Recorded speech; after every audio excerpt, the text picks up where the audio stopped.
దాంట్లోనే ఈరోజు ఇందిరాగాంధీ గారి చరిత్ర కూడా ఈరోజు తెలంగాణ ప్రజలకు, తెలుగు ప్రజలకు, దేశ ప్రజలకు తెలవాలి. కాబట్టి ఈరోజు ఇందిరాగాంధీ గారి యొక్క వారు ప్రధానమంత్రి కాకముందు బాల్య జీవితము, ప్రధానమంత్రి కాకముందు, ప్రధానమంత్రి అయిన తర్వాత దేశ ప్రజలకు ఏం చేసింది, ఇది ఒకసారి జ్ఞాపకం చేయించే ప్రయత్నంలో భాగమే ఈ యొక్క ప్రెస్ మీట్. ఇందిరాగాంధీ గారు ఆ రోజు స్వాతంత్ర ఉద్యమం జరుగుతున్న సమయంలో మహాత్మా గాంధీ గారెంబడి, నెహ్రూ గారెంబడి ఆమె కూడా స్వతంత్ర పోరాటంలో చిన్న వయసులోనే ఆ ఉద్యమంలో పాల్గొని ఆమె కూడా జైలు జీవితం అనుభవించింది. ఆమె 6 సంవత్సరాలు జైల్లో ఉంది. ఆమె చాలా చిన్న వయసు. ఆ వయసులోనే 6 సంవత్సరాలు ఇందిరాగాంధీ గారు, మహాత్మా గాంధీ గారి, నెహ్రూ గారు వెంబడి 6 సంవత్సరాలు స్వతంత్ర పోరాట ఉద్యమంలో 6 సంవత్సరాలు జైలు జీవితం గడిపింది ఇందిరాగాంధీ గారు.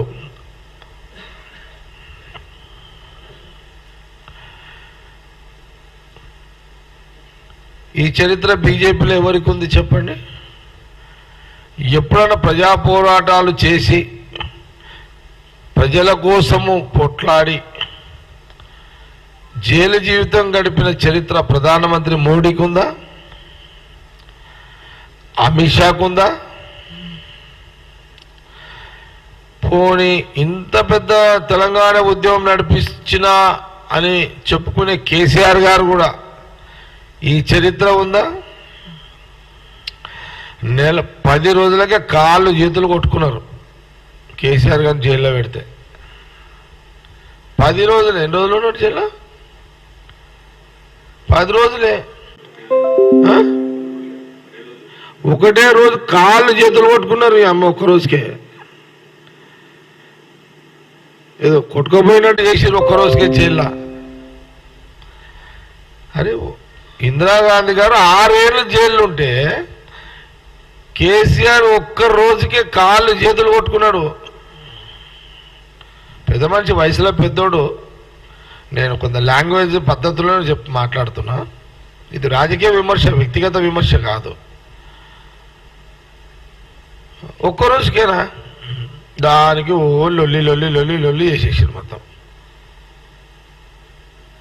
మరి బీజేపీ వాళ్ళని అడుగుతున్నా నేను, ప్రజా జీవితంలో ప్రజా పోరాటాలు చేసి ఏ రోజన్నా జైలు జీవితం మోడీ గారు కానీ అమిత్ షా గారు కానీ గడిపిరా?